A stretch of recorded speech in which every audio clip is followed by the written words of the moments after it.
Yes. Good evening class. क्या हाल है? जैसा कि आपको पता है, आपका डाइजेशन एंड एब्सॉर्प्शन चैप्टर पूरी तरीके से खत्म हो चुका था। आज अपन उसी चैप्टर के कुछ questions, multiple choice questions, MCQs लेकर आए हैं।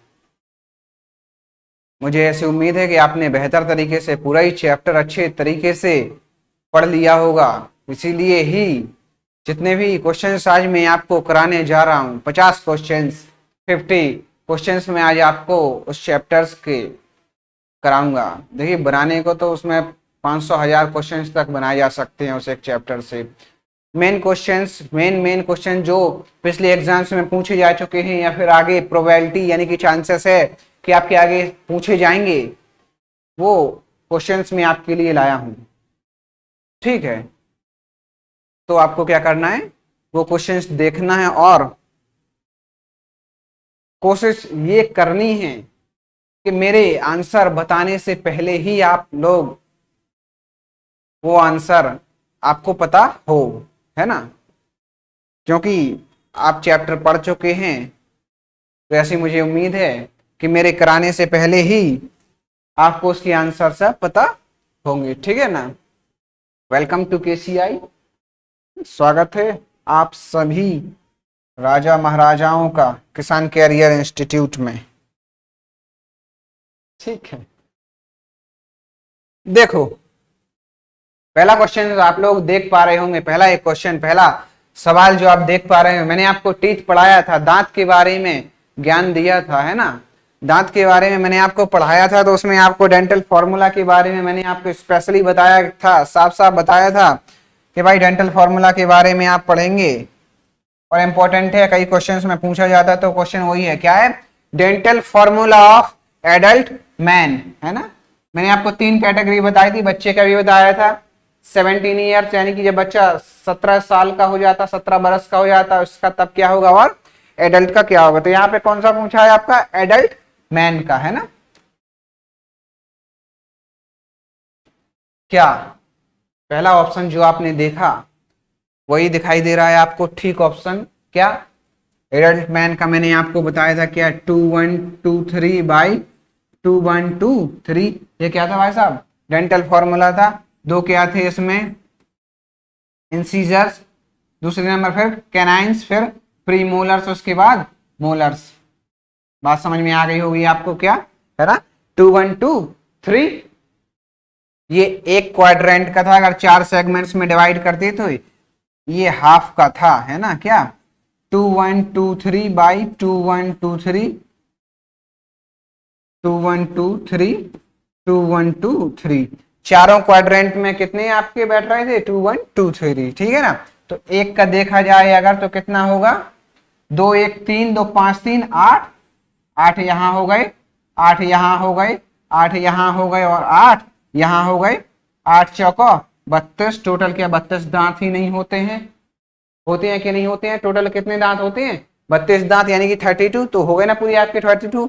8 8 8 16 24 एंड 32। क्लियर है? तो ऑप्शन आपका क्या हो जाएगा? पहला ऑप्शन इसमें करेक्ट हो जाएगा, ए ऑप्शन। क्या है? 2123/2123। इस तरीके से आप पहला क्वेश्चन कर पाए होंगे। नेक्स्ट क्वेश्चन देखेंगे भाई साहब, स्क्रीन पे पढ़िए क्या लिखा है। इन कोलॉन, ठीक है ना? कोलॉन यानी कि आपको कोलॉन से ही वर्ड समझ जाना चाहिए किसका पार्ट है। लार्ज इंटेस्टाइन का यानी कि बड़ी आंत का।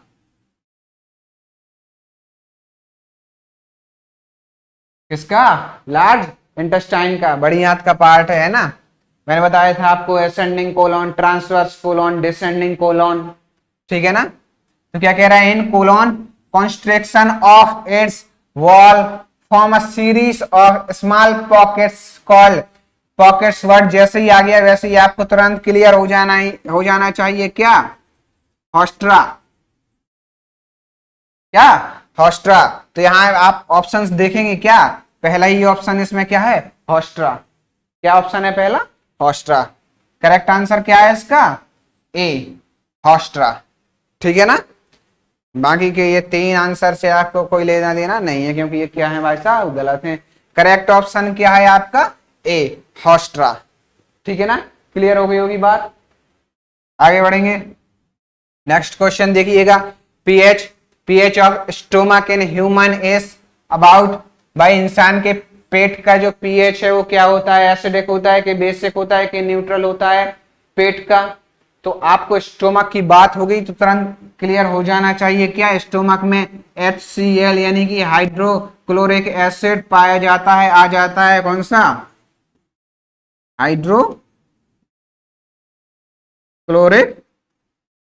एसिड है ना, HCl है। क्या है ये? एसिड है, अम्ल। तो एसिड का पीएच तो आपको 7 से कम होना चाहिए। ऑप्शन देख लेंगे, 7, 3, 8 और 11। 8 और 11 तो डायरेक्ट 1 to 1 आप देखेंगे क्या है भाई साहब? बेसिक देखेंगे। बात समझ में आ गई आपको? क्या देखेंगे? बेसिक देखेंगे। और उसमें 7 आप अगर होगा तो 7 क्या है? वो न्यूट्रल। 7 में आपको समझ में आ गया क्या होगा? न्यूट्रल। तो एक ही ऑप्शन है 7 से कम है, जो कैसा होगा? एसिडिक। ठीक है ना, स्टोमक में कैसा पीएच होता है? एसिडिक पीएच होता है। तो बात समझ में अगर आपको आ रही होगी तो इसका करेक्ट ऑप्शन क्या होगा? बी ऑप्शन इसका करेक्ट होगा, यानी कि 3 है ना। तो इसका कौन सा ऑप्शन करेक्ट होगा? बी ऑप्शन करेक्ट होगा, जो कि कैसा है? एसिडिक होगा स्टोमक का पीएच। क्लियर है। नेक्स्ट क्वेश्चन अगर आप देखेंगे, आपके स्क्रीन पे आप देख पा रहे हो क्या? Number of teeth which are monophyodont in man is. भाई मोनोफ्योडेंट, डाइफ्योडेंट दो एक टर्म आया था। मोनो का मतलब क्या है? वंस। ऐसे टीथ जो जिंदगी में सिर्फ एक बार ही आते हैं, विच अपीयर ओनली वंस, है ना। तो उनका क्या पूछा गया है? नंबर पूछा गया है, यानी कि ऐसे टीथ कितने होते हैं? 12। कितने होते हैं? 12 होते हैं। डेंटल फॉर्मूला से ही आपको इसका अगर मैं एक्सप्लेनेशन दे दूं थोड़ा सा, तो डेंटल फॉर्मूला में आप देखेंगे कितना होता है एडल्ट का? 2123 बाई 2123। ये किसका होता है? एडल्ट का। चाइल्ड का कितना होता है? बच्चे का 2102 बाई 2102। ये होता है किसका? बच्चे का। बात आपको समझ में आ गई होगी कि बच्चे में ये दांत होते हैं। बच्चे में जो दांत होते हैं कौन से होते हैं? ये होते हैं शुरू शुरू में, वो एक बार दूध के दांत, जिनको क्या बोलते हैं आप? दूध के दांत बोलते हैं। वो पूरे ही झड़ जाते हैं, टूट जाते हैं, उसके बाद फिर से दोबारा दांत उगते हैं। ठीक है ना। तो जो ये दांत हैं ये तो टूट जाएंगे, तो इसका मतलब क्या है? इनमें से दांत कोई भी क्या नहीं होगा? मोनोफ्योडेंट नहीं होगा। ये सब कैसे होंगे? डाइफ्योडेंट होंगे, क्योंकि ये दूसरे भी बार भी आएंगे। अब इसमें से कितने दांत नहीं हैं, तो उतने ही दांत क्या होंगे आपके? मोनोफ्योडेंट होंगे। बात समझ में आ गई। तो इसमें कितने दांत नहीं है? एक तो ये जगह खाली है पूरी, और यहाँ पे 3-3 होते हैं। 3-3 होते हैं ना, यहाँ पे 2-2 हैं, तो एक यहाँ पे बचा, एक यहाँ पे और 2-2 यहाँ पे, यानी कि 2 2 4 5 6। बात समझ में आ रही होगी। इसको मैं मिटा दूं, 2102 बाई 2102। ठीक है। तो यहां पर ये पर क्वाड्रेंट है ना। ये लो 2102 2102। जितने दांत इसमें नहीं है वो आप काउंट कर लो। यहाँ पे 2 एब्सेंट हैं, 2 4 2 6 2 8। ठीक है भाई साहब, यहाँ पे लिख दिए मैंने 8। एक यहाँ पे नहीं, एक यहाँ पे नहीं, एक यहाँ पे नहीं, एक यहाँ पे नहीं, मतलब 4 और हो गए। 8 प्लस 4 कितने हो गए? Equal to 12। क्या आपका आंसर आ गया भाई साहब? और क्या चाहिए? बायोलॉजी में भी फिजिक्स की तरह एक्सप्लेनेशन चल रहा है, विथ प्रूफ, है ना, सबूत के साथ, विथ प्रूफ। बात समझ में आ गई आपको? इसका करेक्ट आंसर क्या होगा? 12, है ना। Number of teeth which are monophyodont in man is, कितने होंगे? 12 होंगे। ठीक है ना। मैंने आपके थ्योरी जिस टाइम पे पढ़ाई थी, क्लास ली थी, उस टाइम पे भी बताया था प्रीमोलर और लास्ट मोलर कैसा होता है? मोनोफ्योडेंट होता है। कौन कौन सा? प्रीमोलर और लास्ट मोलर। मोनोफ्यूडेंट कौन सा होता है? Pre molar plus last molar. तो प्री मोलर आप देख लेंगे, है ना, कितना 2102 बच्चे का था ना, एडल्ट का लिख दो 2123 बाई 2123।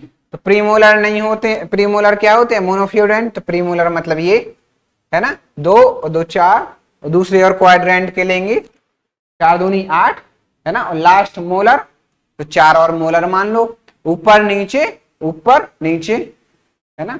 8 + 4 कितने हो गए आपके? 12 हो गए, पूरे के पूरे 12। क्या होंगे वो? मोनोफ्यूडेंट। बात समझ में आ गई? तो कौन सा आंसर इसका करेक्ट होगा? डी। ठीक है ना, 12 करेक्ट आंसर है इसका। उसके बाद देखेंगे नेक्स्ट, देखिए the cells of the epithelial lining in the vertebrate stomach are not damage by HCl because of. क्या कह रहा है? जो स्टोमक के अंदर अंदर की तरफ जो लाइनिंग होती है वो HCl की वजह से डैमेज क्यों नहीं होती है, नष्ट क्यों नहीं होती है? यानी कि HCl क्या है? एसिड है, अम्ल है। हाइड्रोक्लोरिक एसिड की वजह से जलती क्यों नहीं है अंदर की लेयर? मैंने आपको बताया था क्यों नहीं जलती है, क्योंकि उसमें क्या है? म्यूकस का सीक्रेशन हो जाता है। ऑप्शन देख लेंगे अब क्या। पहला ये ऑप्शन क्या है? Mucus secretion covering the epithelium. ये लो, पहला ये ऑप्शन आपका करेक्ट हो गया। क्या है? Mucus secretion covering the epithelium, मतलब एपिथेलियम जो लेयर होती है उसको क्या कवर किए रहती है? म्यूकस, है ना। म्यूकस होता क्या है? जेली लाइक सब्सटेंस, है ना, बहुत चिपचिपा होता है म्यूकस। बाकी ऑप्शंस को देखने की आवश्यकता नहीं है, लेकिन फिर भी आप चाहें तो देख सकते हैं। क्या है? Neutralization of HCl by alkaline gastric juice. ये कह रहा है कि अल्कलाइन गैस्ट्रिक जूस होता है ना, वो HCl को क्या करता है? न्यूट्रल कर देता है। ऐसा नहीं होता है। HCl बीइंग टू डाइल्यूट, ये भी नहीं है। डाइल्यूट होता है तो फिर उसका pH ऑन एन एवरेज 3 कैसे होता है? 1.5 से लेके 3 तक, है ना। अपन ने पढ़ा होगा वो कितना सा है? 2.8 पढ़ा होगा आपने, देखेंगे आप, उसमें चेक कर लेना, है ना। वो भी नहीं है। Epithelium being resistant to HCl, ये तो बकवासी बात कर रहा है। चौथी तो बिल्कुल क्या क्या कह रहा है? HCl के रेसिस्टेंट होती है। कौन सी? एपिथेलियम को लेयर। गलत है, ठीक है ना। तो इसका करेक्ट ऑप्शन क्या हो जाएगा? पहला ये option, first option, A option इसका करेक्ट हो जाएगा, mucus secretion covering the epithelium. Next question देखेंगे आप। The structure which prevents entry of food into wind pipe during swallowing in mammals. मैंने क्या बताया था? एक लेयर, एक स्ट्रक्चर, एक चीज होती है जो खाना विंड पाइप में जाने से बचाती है, ठीक है ना। क्या होती है? एपीग्लॉटिस, ठीक है ना। क्या होती है आपकी? Epiglottis. The structure which prevent entry of food into wind pipe during swallowing, जब अपन खाना खाते हैं, निगलते हैं, गुटकते हैं, तो उस टाइम पे क्या होता है आपका? एक एपिग्लॉटिस क्या होती है? जो आपका विंड पाइप होती है ना, उसको बंद कर लेती है। ढक्कन की तरीके काम करता है, ऐसे ढक लेती है, बंद कर लेती है, तो खाना इसमें नहीं जा पाता है, ठीक है। क्या कहते हैं? एपिग्लॉटिस। तो इसका कौन सा ऑप्शन?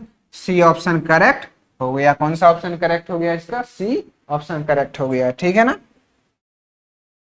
नेक्स्ट आप देखेंगे 7th question. Which of the following is a common passage in swallowing and breathing? ठीक है ना। क्या कह रहा है? कॉमन पैसेज की बात कर रहा है। खाना खाते हैं अपन, खाना मुख से खाते हैं, सांस कहां से लेते हैं? नोस्ट्रिल से, नाक से, है ना। तो इन दोनों में समान पैसेज क्या है? कॉमन पैसेज क्या है? तो आपको बताया था कॉमन पैसेज क्या है? फेरिंग्स। क्या है इनमें कॉमन पैसेज? क्या आता है? फेरिंग्स आता है। आगे की तरफ आपका मुख, बक्कल कैविटी के अंदर की तरफ जो चीज प्रेजेंट होती है उसको क्या बोलते हैं? फेरिंग्स बोलते हैं, ठीक है ना। नेक्स्ट ऑप्शन देखेंगे। The hardest constituent of the tooth paste, आपके दांत का सबसे कठोरतम हिस्सा कौन सा है? सबसे कठोरतम हिस्सा यानी कि हार्डेस्ट पार्ट आपके दांत का कौन सा है? पहला एनएमएल आपको याद होगा, तुरंत आपको क्लियर हो जाना चाहिए, याद आ जाना चाहिए क्या, एनएमएल। ठीक है ना, एनएमएल दांत का ही नहीं, it is the even the hardest substance of human body.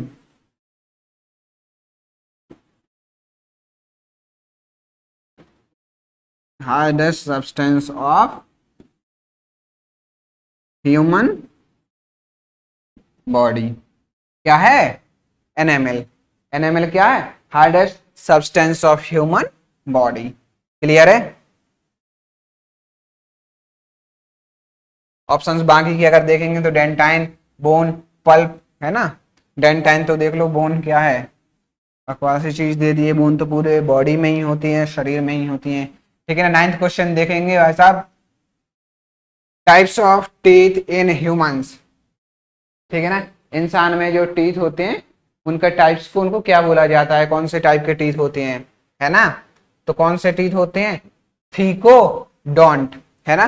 कौन से टीथ होते हैं, थीकोडोंट। ठीक है ना, अलग अलग टाइप्स के टीथ होते हैं। नेक्स्ट क्वेश्चन देखेंगे, posterior part of soft palate hangs down in pharynx called, क्या कह रहा है, posterior part of soft palate, आपका जो सॉफ्ट पैलेट होगा, आपका जो माउथ का इंटरनल हिस्सा होगा सॉफ्ट पैलेट होगा, ठीक है, उसका पीछे वाला हिस्सा नीचे की तरफ लटकता हुआ पाया जाता है। ठीक है ना, नीचे की तरफ एक्सटेंड कर जाता है जो हिस्सा, उसको क्या बोलते हैं, उसको बोलते हैं क्या, यू बुला।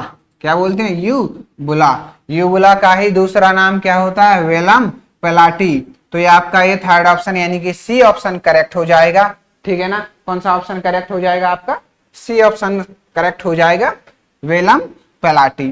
ठीक है ना, उसी को दूसरा नाम क्या होता है उसी का, यू बुला। कौन बोला, यू बुला। बात समझ में आ गई होगी आपको।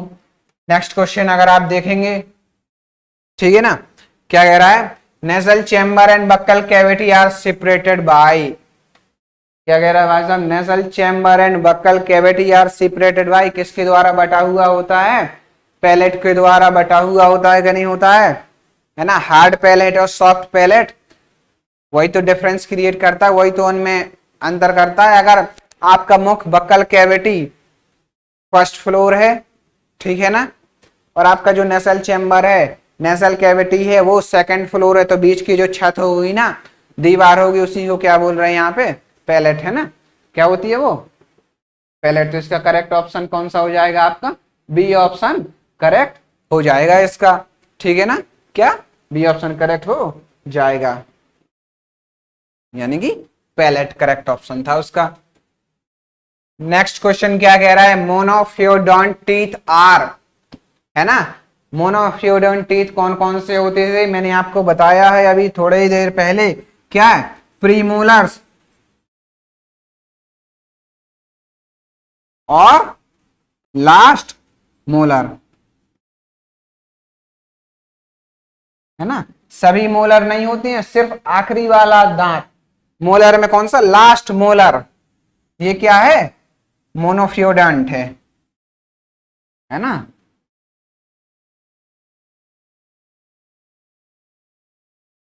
ये कैसा है, मोनोफियोडोंट। बात समझ में आ गई। तो यहाँ पे ऑप्शंस देख लेंगे, क्या कह रहा है, इंसीजर्स एंड कैनाइंस, गलत है। मोनोफियोडोंट देखना है ना, कैनाइंस एंड प्रीमोलर्स, गलत है क्योंकि इसमें कैनाइन बोल दिया। Premolars and molars, canines and molars, चौथा ऑप्शन भी गलत है। तो इसका करेक्ट ऑप्शन क्या हो जाएगा, थर्ड ऑप्शन, यानी कि सी ऑप्शन सही हो जाएगा, किसमें, प्रीमोलर्स एंड मोलर्स। देखिए ऑप्शन मोस्ट अप्रोप्रिएट चूज करना पड़ता है, जो सबसे ज्यादा सही है। देखा जाए तो ये पूरी तरह से सही नहीं है, क्योंकि इसमें मोलर सभी दिए गए हैं, ठीक है ना, जबकि सिर्फ लास्ट मोलर कैसा होता है, मोनोफियोडोंट होता है। अगर इसमें मैं एक और ऑप्शन आपका क्रिएट कर दूं, मान लो अभी देखिए ये चारों ऑप्शन है, तो करेक्ट ऑप्शन आप देख लेंगे कौन सा है, सी, इसमें क्या कह रहा है, प्री मोलर्स एंड मोलर्स। अगर मैं एक और ऑप्शन इसमें आपको दे दूं, ई, उसमें क्या लिख दूं मैं, प्री मोलर्स,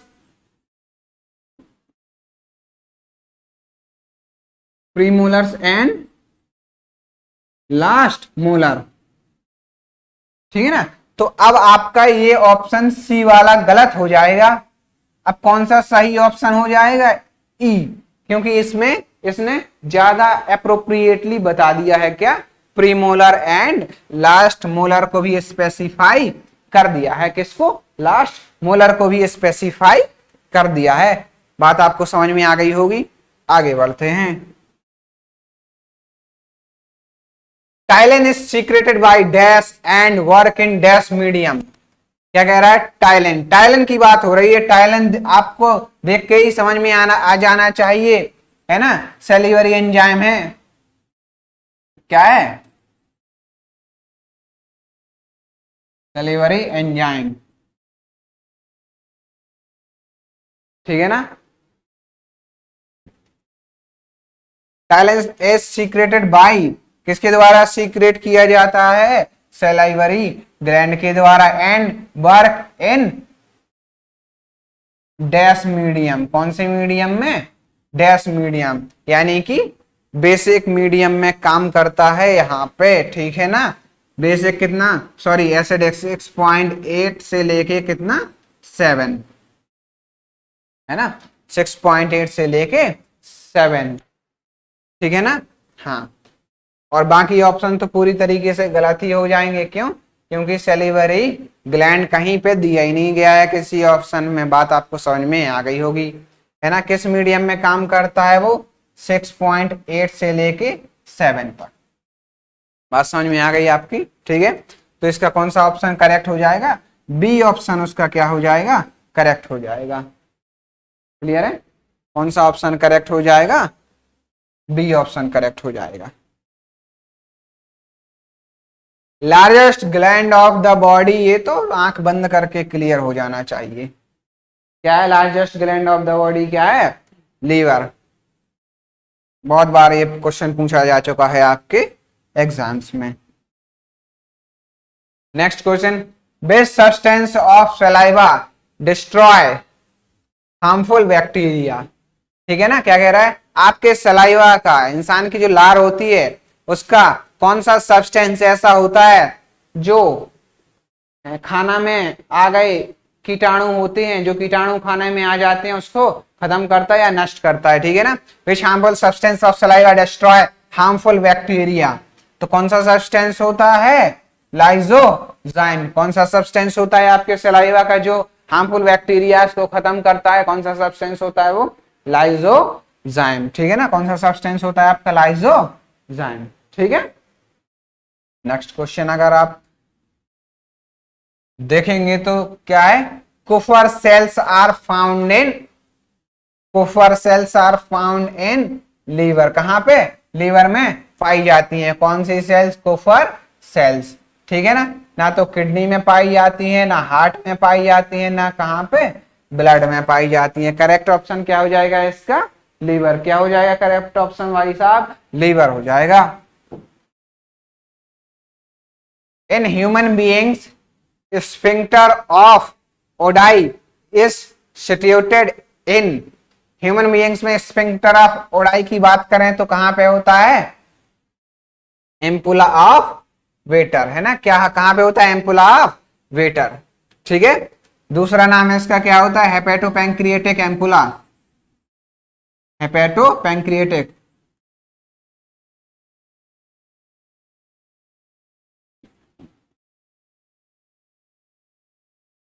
क्या होता है दूसरा नाम एम्पुला ऑफ वेटर का? हेपेटोपैंक्रिएटिक एम्पुला, ठीक है ना। हाँ,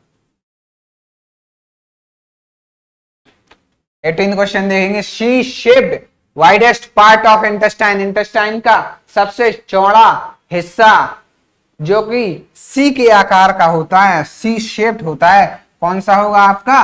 ड्यूडेनम। पहले ही बता दिया था। क्या? सबसे चौड़ा हिस्सा, वाइडेस्ट पार्ट कौन सा होता है? ड्यूडेनम, है ना। यहाँ पे कैसा होता है वो? सी शेप का होता है, ठीक है। ट्रिप्सिन इज सीक्रेटेड बाय, है ना। ट्रिप्सिन इज सीक्रेटेड बाय, किसके द्वारा सीक्रेट किया जाता है? ट्रिप्सिन पैंक्रियास के द्वारा। किसके द्वारा सीक्रेट किया जाता है? ट्रिप्सिन पैंक्रियास के द्वारा, ठीक है ना। हाँ, बात समझ में आ गई होगी। एक मिनट, ये क्वेश्चन आप देखिएगा।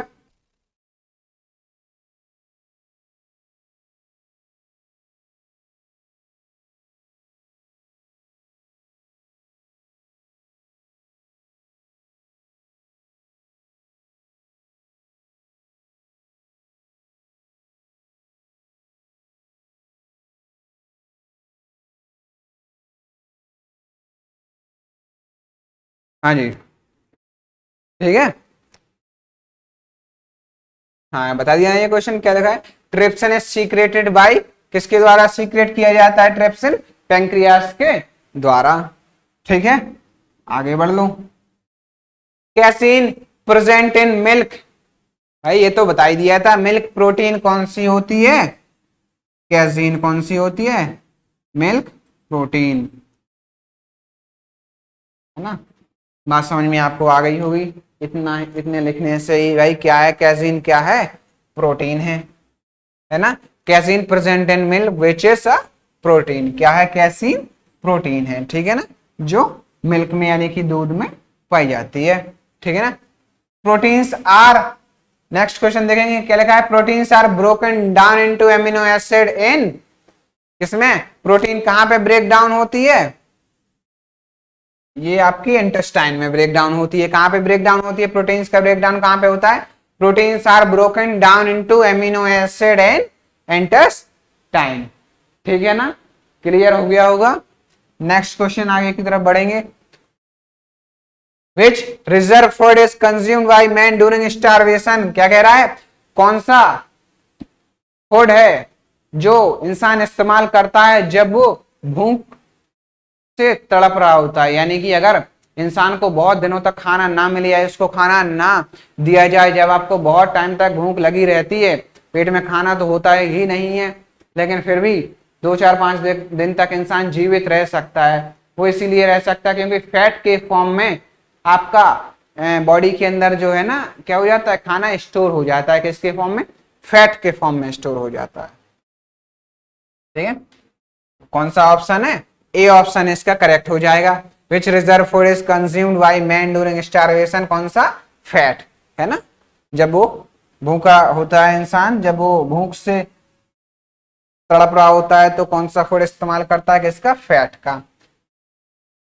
सुकस इंटेरिकस इज सीक्रेटेड बाय, है ना, इसका दूसरा नाम क्या? सकस इंटेरिकस को क्या बोलते हैं? इंटेस्टाइनल जूस, क्या बोलते हैं? इंटेस्टाइनल जूस,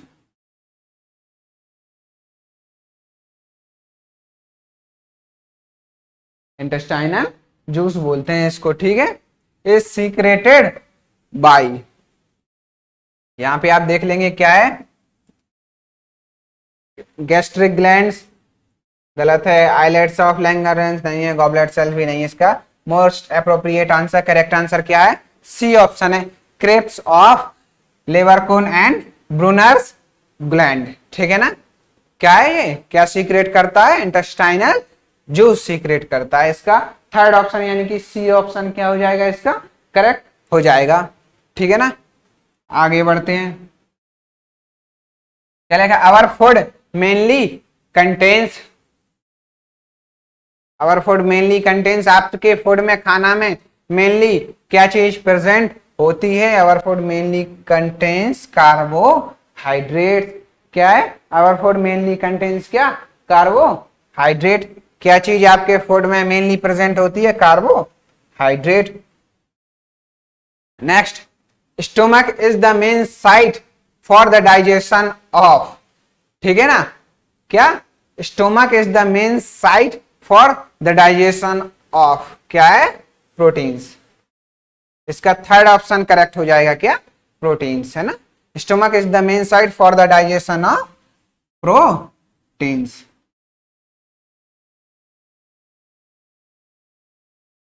ठीक है ना। ये ऑप्शन आपको क्लियर हो गया होगा, सी ऑप्शन इसका करेक्ट आंसर है, ठीक है ना। नेक्स्ट क्वेश्चन देखेंगे, function of HCl in stomach is, भाई HCl जो आपके स्टोमक में, पेट में सीक्रेट होता है, उसका मेन फंक्शन क्या होता है? पहला ऑप्शन क्या है? किल माइक्रो ऑर्गेनिज्म ऑफ फूड, है ना, यानी कि आपके फूड में जो माइक्रो ऑर्गेनिज्म है यानी कि बैक्टीरिया वायरसेस होते हैं उनको क्या करना, खत्म करना, पहला ऑप्शन। दूसरा क्या कह रहा है, फैसिलिटेट एब्जॉर्प्शन ऑफ फूड, है ना, आपका फूड का एब्जॉर्प्शन को बढ़ाता है। तीसरा कह रहा है dissolve hormones, hormones secreted by gastric gland, active trypsinogen to trypsin, है ना। ये तीनों ही ऑप्शन बिल्कुल गलत लग रहे हैं। सबसे ज्यादा सही ऑप्शन मोस्ट अप्रोप्रिएट क्या है, ए, ठीक है ना। क्या काम करता है, किल माइक्रो ऑर्गेनिज्म ऑफ फूड, ठीक है ना। तो इसका पहला ऑप्शन यानी कि ए ऑप्शन क्या हो जाएगा, उसका करेक्ट हो जाएगा। नेक्स्ट क्वेश्चन देखेंगे, क्या maximum digestion of food takes place in, ये देखो कितना तगड़ा क्वेश्चन आ गया, कितने कंफ्यूजिंग ऑप्शंस हैं इसके।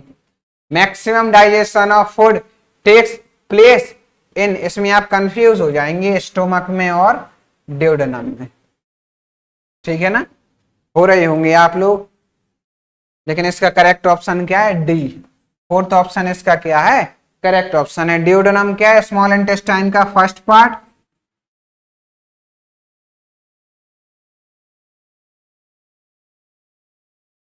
स्मॉल इंटेस्टाइन का क्या है, फर्स्ट पार्ट है ना। ड्यूडेनम, फिर क्या आता है जेजुनम, उसके बाद क्या आता है इलियम, ठीक है ना। तो यही इसका करेक्ट ऑप्शन है। यहाँ पे सबसे ज्यादा maximum digestion of food take place, है ना, सबसे ज्यादा पाचन होता है कहाँ पे होता है, ड्यूडेनम में। बात क्लियर है। नेक्स्ट 28 क्वेश्चन देखेंगे, क्या pancreatic juice is released into, pancreatic juice यानी कि पैंक्रियास के द्वारा जो फ्लूइड, जो जूस सीक्रेट किया जाता है वो कहाँ पे जाके छोड़ा जाता है, कहाँ पे रिलीज किया जाता है, तो जहां पे वो पैंक्रियास खुलती होगी। अब सी शेप्ड ड्यूडेनम होती है जो ऐसे, ठीक इसके सामने ही आपका लीफ लाइक स्ट्रक्चर होता है जिसको क्या बोलते हैं आप, पैंक्रियास, है ना, जिसको क्या बोलते हैं आप, लीफ लाइक स्ट्रक्चर, पैंक्रियास। यहीं पे आके ये खुलती है, कहाँ पे खुलती है आपकी, ड्यूडेनम में आके खुलती है। तो करेक्ट ऑप्शन क्या हो जाएगा, जहां पे खुलती है वहीं तो वो पैंक्रियाटिक यानी कि अपना सीक्रेशन रिलीज करेगा, कहाँ पे रिलीज करेगा, ड्यूडेनम में, ठीक है ना। हाँ, नेक्स्ट क्वेश्चन देखेंगे, bile is formed in, bile formation कहाँ पे होता है, गाल ब्लैडर में होता है क्या, नहीं होता है। बाइल का फॉर्मेशन कहाँ पे होता है, लीवर में होता है। इसका बी ऑप्शन यानी कि सेकंड ऑप्शन करेक्ट हो जाएगा, ठीक है, लीवर, ठीक है ना। क्या है इसका करेक्ट ऑप्शन, लीवर, है ना। Bile is formed in liver, है ना, फॉर्म्ड इन, बाइल बनता कहाँ है, फॉर्मेशन, है ना,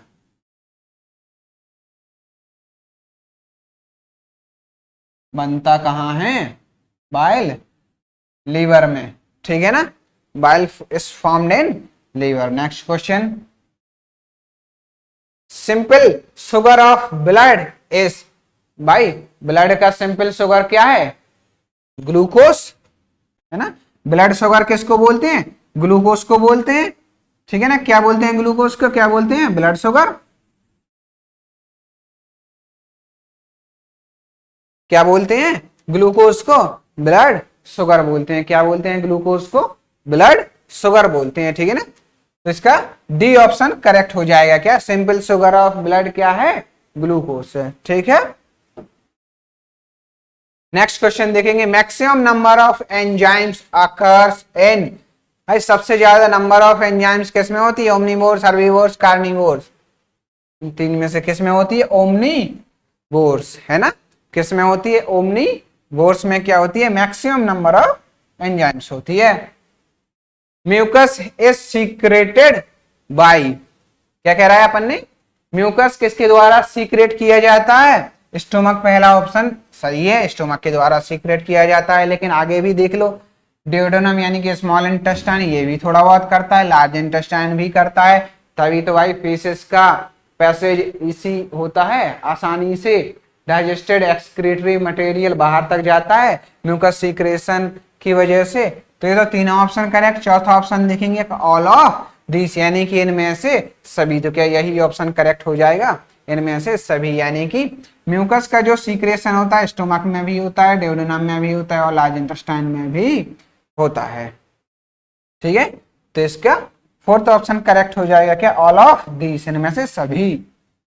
next, water absorption mainly occurs in water absorption is mainly occurs in, इसका बी ऑप्शन करेक्ट हो जाएगा, कहां पे, इंटेस्टाइन में। ठीक है ना, water absorption mainly occurs in intestine. हमेशा याद रखिएगा, अपन क्या देखेंगे, क्या देखते हैं, मोस्ट अप्रोप्रिएट आंसर है ना, मोस्ट अप्रोप्रिएट आंसर, यानी कि सबसे ज्यादा करेक्ट क्या है इसमें से, सबसे ज्यादा सही क्या है इसमें से। ठीक है ना, इंटेस्टाइन इसका करेक्ट ऑप्शन हो जाएगा। ठीक है ना, 34th क्वेश्चन देखेंगे। Jaundice is a disorder of, jaundice जो डिसऑर्डर है वो इनमें से किसका डिसऑर्डर है, स्किन एंड आइस का। इसमें क्या होता है, जॉइंडिस में आइस आपकी येलो हो जाती है, यानी कि पीली हो जाती हैं, इसीलिए ही इसको क्या बोला जाता है, पीलिया। लेकिन ये नहीं पूछा है इसमें, इनमें से ये पूछा है भाई जॉइंडिस जो डिसऑर्डर है वो किसका है, डाइजेस्टिव सिस्टम का। डाइजेस्टिव सिस्टम ही पढ़ रहे थे अपन, इसी में जॉइंडिस ही पढ़ा है। ठीक है ना, तो इसका बी ऑप्शन करेक्ट हो जाएगा। ठीक है ना, किसका है, डाइजेस्टिव सिस्टम का।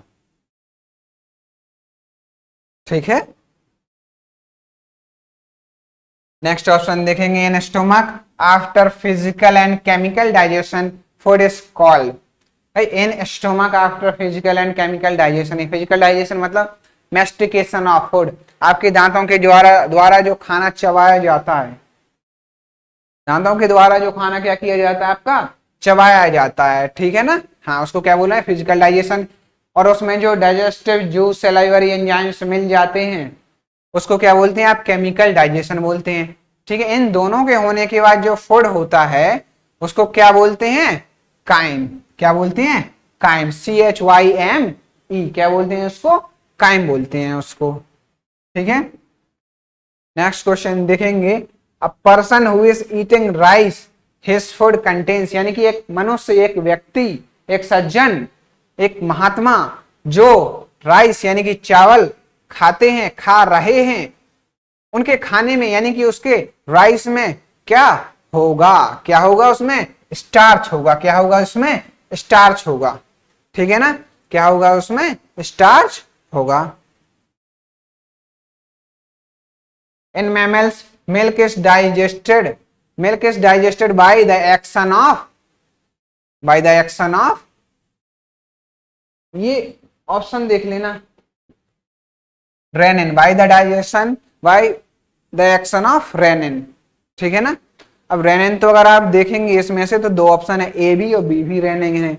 ये ऑप्शन हालांकि इसमें था नहीं, मैंने इसमें जानबूझ के डाला है, ये ऑप्शन इसमें था नहीं, जानबूझ के डाला है ताकि आपको क्लियर रहे। जब आप किडनी पढ़ेंगे ना तो वहां पे भी रेनिन एक वर्ड आएगा। ठीक है, तो उस रेनिन के साथ आपको कंफ्यूज किया जा सकता है। डाइजेस्टिव सिस्टम में, ठीक है ना, जो एंजाइम है डाइजेस्टिव सिस्टम में, जो रेनिन आता है उसमें डबल एन होता है। क्या होता है, डबल एन, है ना, दो एन होते हैं उसमें। ठीक है ना, तो इसीलिए यही एक पहचान रखते हुए आप याद रखना। ठीक है, ये जो दूसरा रेनिन है ये कहाँ पे इस्तेमाल होगा, आपका किडनी में आएगा, जब अपन किडनी के बारे में पढ़ेंगे, एक्सक्रीशन पढ़ेंगे ना जब, एक्सक्रीटरी सिस्टम, तब आएगा आपका क्या, रेनिन। ठीक है ना, इसका करेक्ट ऑप्शन क्या हो जाएगा, पहला ही ऑप्शन, ए ऑप्शन, RENNIN। ठीक है ना, next, the muscular contraction in the alimentary canal is known as, भाई जो मस्कुलर कॉन्ट्रैक्शन जो आपके एलिमेंट्री कैनल में होता है ना, जो मस्कुलर कॉन्ट्रैक्शन होता है उसको क्या बोलते हैं, कौन सा मूवमेंट, पेरिस्टाल्सिस मूवमेंट बोलते हैं उसको। कौन सा मूवमेंट बोलते हैं भाई साहब, पेरिस्टाल्सिस मूवमेंट बोलते हैं। End product of protein hydrolysis are, यानी कि प्रोटीन का जो हाइड्रोलाइसिस है उसका एंड प्रोडक्ट क्या होता है, यानी कि प्रोटीन का ब्रेकडाउन।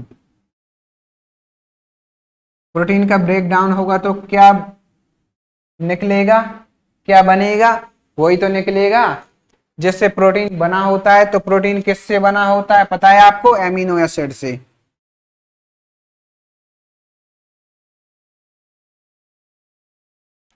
किससे? एमिनो एसिड से प्रोटीन बना हुआ होता है। तो जब प्रोटीन का हाइड्रोलाइसिस होगा यानी कि क्या होगा? ब्रेक डाउन होगा।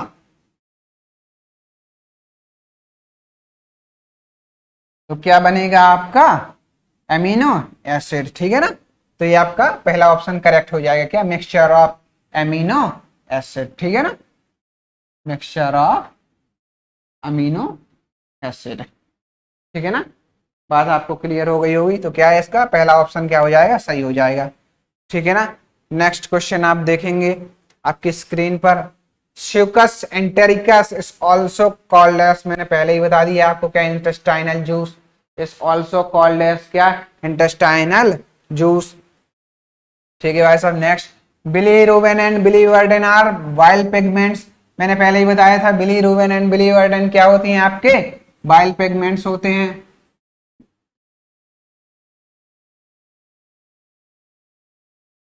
क्या होते हैं? बाइल पिगमेंट होते हैं। क्या कह रहा है? आर प्रेजेंट इन किस में उपस्थित होते हैं? बाइल जूस में ही होंगे। ठीक है ना? क्योंकि ये क्या है? Bile pigment. तो किस में उपस्थित होंगे? आपके बाइल जूस में। तो इसका थर्ड ऑप्शन यानी कि सी ऑप्शन करेक्ट हो जाएगा।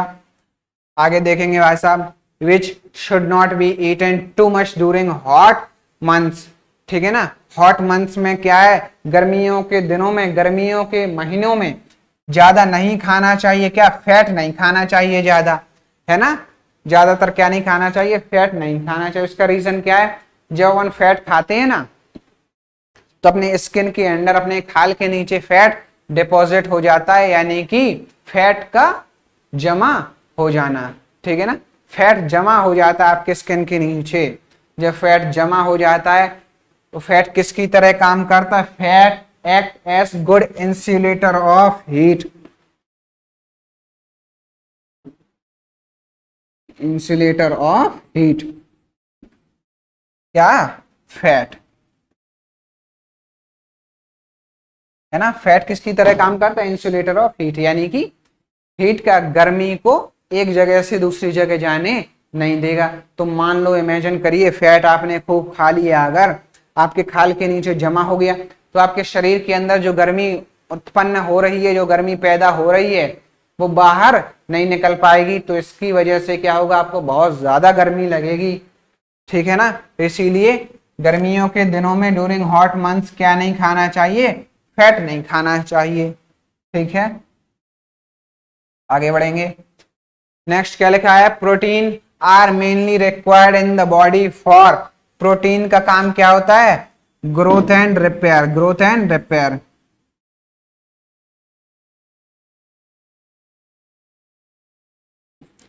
भाई प्रोटीन्स किस लिए? बॉडी बिल्डिंग में जो लोग करती है ना वो ज्यादातर लेते हैं क्या? Protein.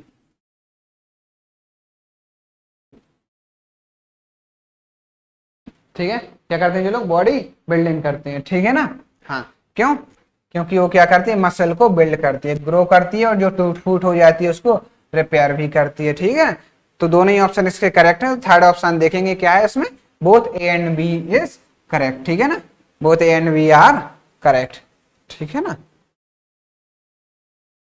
A person deficient in rhodopsin visual pigment. Rhodopsin देखेंगे क्या है? विजुअल पिगमेंट, है ना?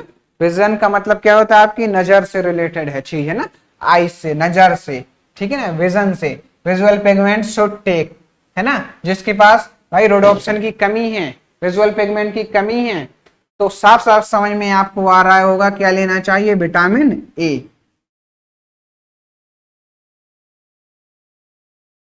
विटामिन ए लेना चाहिए। विटामिन ए किस में होता है? कैरेट में होता है, यानी कि आपकी गाजर में होता है। क्या होता है? Vitamin A. तो इसका करेक्ट ऑप्शन क्या हो जाएगा? कैरेट। ठीक है ना? नेक्स्ट देखेंगे क्या? Rickets is caused by the deficiency of vitamin D, है ना? फोर्थ ऑप्शन इसका करेक्ट हो जाएगा। रिकेट्स जो डिसीज होती है वो किसकी कमी से होती है? Deficiency of vitamin D. किसकी कमी से होती है? Deficiency of vitamin D. Next देखेंगे, pernicious anemia is caused by deficiency of vitamin B12। pernicious anemia, ठीक है ना। आरबीसी से अनीमिया क्या होता है, लॉस ऑफ आरबीसी या फिर deficiency of red blood cells, deficiency of red blood cells, ठीक है ना। इसको क्या बोलते हैं, अनीमिया, ठीक है ना। कौन से विटामिन की कमी की वजह से होता है, विटामिन B12। कौन से विटामिन की वजह डेफिशिएंसी होता है, की वजह से होता है, विटामिन B12, ठीक है ना। तो इसका सी ऑप्शन करेक्ट हो जाएगा, ठीक है ना। हाँ, आगे बढ़ेंगे। A person with bleeding gum should daily take vitamin C, यानी कि खट्टी चीजें उसको खानी चाहिए, ठीक है ना। खट्टी चीजें, यहां पे क्या है, लेमन, करेक्ट ऑप्शन इसका हो जाए क्या, लेमन। से उसको क्या खानी चाहिए, लेमन, यानी कि नींबू, नींबू खानी चाहिए उसको, ठीक है ना। पर्सन विथ ब्लीडिंग गम्स, ठीक है ना। अगर आपके मसूड़ों में खून आता है, आपके गम्स में, है ना, मसूड़ों में ब्लड आता है, खून आता है, तो आपको क्या खाना चाहिए, डेली, यानी कि रोजाना लेमन्स खाना चाहिए आपका, ठीक है, सही हो जाएगा।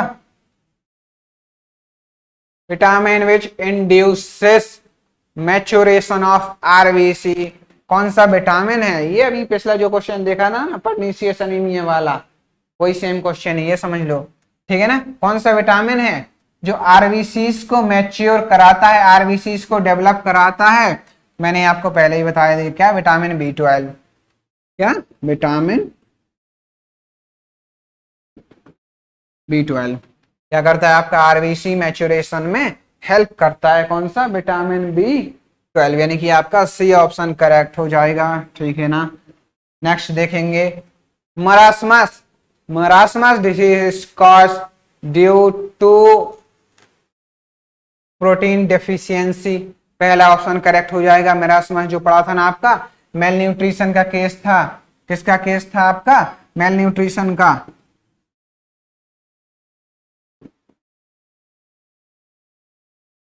मेल न्यूट्रिशन का, यानी कि आपका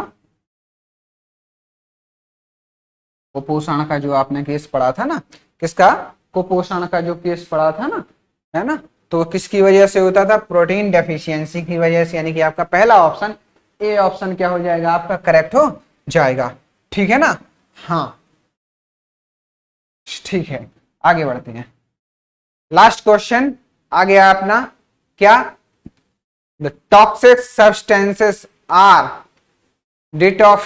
डिटॉक्सिफिकेटेड in the human body by, क्या कह रहा है, जो टॉक्सिक सब्सटेंस होते हैं उनको डिटॉक्सिफाई किया जाता है, कहां पे किया जाता है, डिटॉक्सिफाई कहां पे किया जाता है, लीवर में, भाई कहां पे किया जाता है डिटॉक्सिफाई, लीवर में किया जाता है, ये लो, ठीक है ना।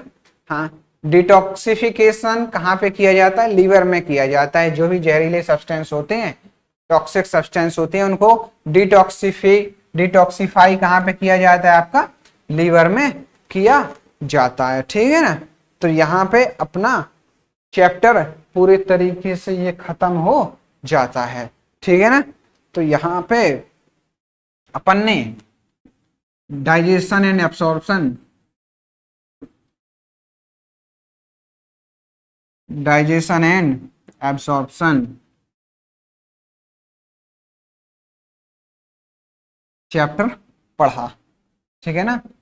ऐसी उम्मीद है कि आपने बहुत अच्छे तरीके से इसको पढ़ा होगा और आपको चीजें क्लियर हुई होंगी, ठीक है ना। यहाँ पे जो लेवल अपन ने कवर किया है इस चैप्टर से, उसमें कौन कौन से एग्जाम्स में आपको हेल्प मिलेगी वो भी मैं आपको बता दूं। तो आपके SSC, रेलवे, है ना, सेंट्रल जॉब्स जो भी है, XYZ, है ना, वो सब, एयरफोर्स जो भी है, वो सब कवर हो जाएंगी, है ना, हो ही जाएंगी। उसके अलावा नीट एम्स लेवल तक भी अपन ने कवर किया है, ठीक है ना। नीट और एम्स लेवल तक अपन ने कवर किया है, ठीक है ना। यूपीएससी और जो आपका नेट की तैयारी कर रहे हैं, जेआरएफ की, है ना, वहां तक भी इसमें बहुत हेल्प मिलेगी, ठीक है ना। यूपीएससी तक का भी जो साइंस का लेवल होता है वहां तक अपन लेके उस लेवल तक की चीजें चली हैं, ठीक है ना। इसमें अपन बहुत छोटी छोटी सी चीजें नहीं पढ़ेंगे, थोड़ी थोड़ी सी, क्योंकि आजकल क्या हो रहा है, उस धोखे में अगर आप उस भूल में रहेंगे कि आपका जो एग्जाम है वो सिर्फ up to 10th 11th level तक ही पूछा जाता है जनरल साइंस में, तो उस भूल धोखे में मत रहिएगा, क्योंकि डे टू डे लाइफ में कंपटीशन आपका बढ़ता जा रहा है, लेवल भी एग्जाम्स का बढ़ता जा रहा है, ठीक है। इसीलिए बहुत आसान आसान से क्वेश्चंस पढ़ लेने से कुछ नहीं होगा, ठीक है ना। आपको वो लेवल मेंटेन करके चलना पड़ेगा, ताकि जो भी टॉपिक आप पढ़ें उसमें से कहीं से भी कोई भी क्वेश्चन आ जाए आपसे छूटे ना। ऐसी सोच के साथ, इस उम्मीद के साथ आपको चैप्टर पढ़ाया गया है, आप भी उसी तरीके से आगे कंटिन्यू करेंगे, ऐसी एक्सपेक्टेशंस आपसे है, ऐसी आपसे उम्मीद है। इस चैप्टर को आप पढ़ते रहिएगा और आगे जो भी चैप्टर्स अपने आने वाले हैं उन पर भी बराबर तरीके से ध्यान दीजिएगा। थोड़ा स्पीकिंग स्किल्स पे भी फोकस करिए, है ना। पर्सनालिटी डेवलपमेंट, कम्युनिकेशन स्किल्स जो होती है उन पर भी थोड़ा सा फोकस करिए, खुद की पर्सनालिटी को इम्पैक्टफुल बनाइए, पावरफुल बनाइए, ताकि आप जिस किसी भी सेक्टर में जाएं, जिस किसी भी फील्ड में जाएं, आपकी एक अलग इमेज हो, एक बहुत ही अच्छी इम्पैक्टफुल, बहुत ही स्ट्रांग इमेज हो, ठीक है ना। बाकी जो भी चीज़ें हैं, जिस तरीके चीज़ें हैं, पढ़ते रहिए, कंटिन्यूटी बराबर आपकी रहनी चाहिए। पर डे कम से कम 5 से 6 घंटे तो पर डे आपका स्टडीज चलनी चाहिए, तभी वो रिदम में, रूटीन में बनी रहेंगी चीज़ें, क्योंकि बहुत सारे बच्चे हैं जो सालों से मेहनत कर रहे हैं और पर डे 8-8 10-10 घंटे पढ़ते हैं। तो आपको उन लोगों से अगर कॉम्पिटिट करना है तो आपको कम से कम 6 से 8 घंटे तो पर डे पढ़ाई करनी होगी, तभी आपका एग्जाम्स क्वालिफाई होगा। अगर आप 6 घंटे से कम पढ़ रहे हैं आज के टाइम पे किसी भी कंपटीशन को लेके, TET, super TET, SSC, railway, banking exams जो भी है ना, XYZ जो भी एग्जाम्स हैं, अगर आप 6 घंटे से कम पढ़ रहे हैं तो कोई भी कंपटीशन एग्जाम्स को आप क्रैक कर पाएंगे, ऐसी उम्मीद, ऐसा भ्रम रखना आपके लिए बेवकूफ़ी होगी। ऐसी कोई उम्मीद आप मत रखिएगा। अगर 6 घंटे से आप कम टाइम दे रहे हैं पर डे, 24 घंटे में से 6 घंटे अगर आप नहीं पढ़ रहे हैं तो फिर आपका सिलेक्शन नहीं होगा, ठीक है ना। तो मुझे ऐसी उम्मीद है कि कम से कम आप 6 घंटे से ऊपर लेके चलेंगे, ठीक है। That's it for today guys, thank you so much, have a good day, जय भवानी।